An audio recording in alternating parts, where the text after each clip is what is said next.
Le sol serait un réservoir de carbone. Réservoir de carbone, j'ai déjà entendu ça quelque part, moi. Oui, l'océan et l'atmosphère sont eux aussi des réservoirs de carbone. Mais tu vas voir, le sol a son mot à dire et stocke lui aussi le carbone. Rien qu'en France, 3 à 4 milliards de tonnes de carbone sont stockées dans les 30 premiers centimètres de sol. C'est 3 fois plus que celui stocké dans le bois des forêts françaises. Comment le carbone se retrouve-t-il dans le sol? Via les plantes et les arbres. C'est l'histoire d'un cycle. Prenons une plante ou un arbre. Pour se développer, il absorbe du CO2 dans l'atmosphère qu'il transforme en matière organique pour former son tronc, ses racines, ses feuilles.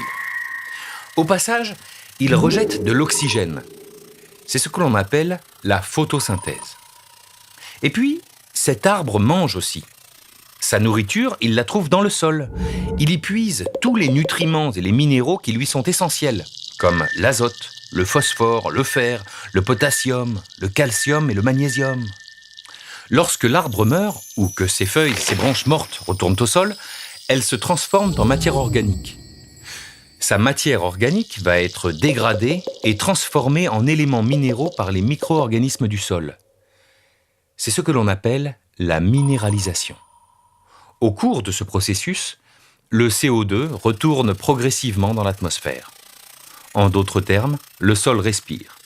Les minéraux, eux, seront utilisés par les micro-organismes du sol et par les prochaines générations de plantes. La boucle est bouclée et techniquement, il y a autant de carbone dégagé qu'absorbé. Et l'homme dans tout ça? Justement, l'homme pèse beaucoup sur la balance. Reprenons notre arbre. Déjà, plus de déforestation, c'est moins de photosynthèse. Donc, moins de CO2 absorbé dans nos forêts et à terme, stocké dans les sols. Si en plus on les brûle, on en dégage directement dans l'atmosphère. Après, il faut regarder comment nous exploitons nos sols et voir ce qu'il se passe en bout de chaîne. Que fait-on du carbone que l'on prélève? Si on prend la filière du bois, un arbre, c'est un stock de carbone issu de la photosynthèse. Si on le coupe pour en faire un buffet de cuisine ou du bois de charpente, le carbone reste stocké.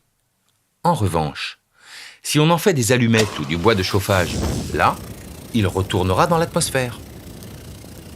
Si on prend l'agriculture, que fait-on des chaumes, par exemple, ces déchets végétaux qui restent après les récoltes de céréales? Bon, en France, c'est interdit de les brûler, mais c'est pas le cas partout. Et si on les brûle, même chose, tout repart immédiatement dans l'atmosphère. Sans oublier l'impact que nous avons directement sur le sol. Laisser les sols à nu aggrave leur érosion et donc la perte en matière organique, c'est-à-dire en fertilité.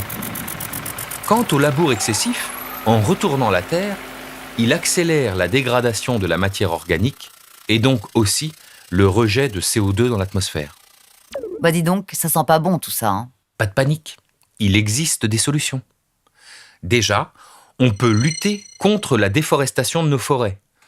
En France, elles se portent plutôt bien, elles s'étendent même. Pour les surfaces agricoles, on peut augmenter leur couverture végétale. Et comment on fait ça?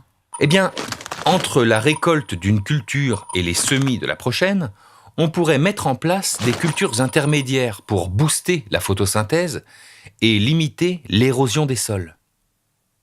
Et puis, si on les détruit sur pied, cela favorise le stockage du carbone et de la matière organique dans le sol, ce qui les rend plus fertiles. On peut bien sûr recycler nos déchets organiques, soit en les compostant, soit en les laissant simplement se décomposer sur le sol. Non seulement cela réduit les émissions de gaz à effet de serre, mais en plus, ça enrichit le sol. On peut également retarder la libération du carbone, en retournant moins les terres, en labourant moins donc, éviter les monocultures qui épuisent les sols et assurer les bonnes rotations des plantes sur les parcelles pour varier les apports en matières organiques, parce que toutes les plantes n'utilisent pas le sol de la même manière. Et aussi, exploiter de façon moins intensive, avec par exemple plus de prairies, une alternance entre pâtures et cultures. Ça laisse le temps au sol de se refaire une santé. Tout ça, c'est ce que l'on appelle l'agriculture de conservation. Mais des pratiques il en existe encore plein d'autres pour 1. Réduire les émissions de CO2 et 2. Aider à la préservation du puits de carbone qu'est le sol. Quand on parle d'agroécologie, c'est ça en fait. Absolument. L'idée, c'est d'adopter des pratiques agricoles qui n'épuisent pas nos sols, qui sont une ressource limitée et que l'on met à rude épreuve. Bref, il est indispensable d'agir si on veut ralentir le réchauffement climatique et surtout si on veut avoir à manger pour les années à venir.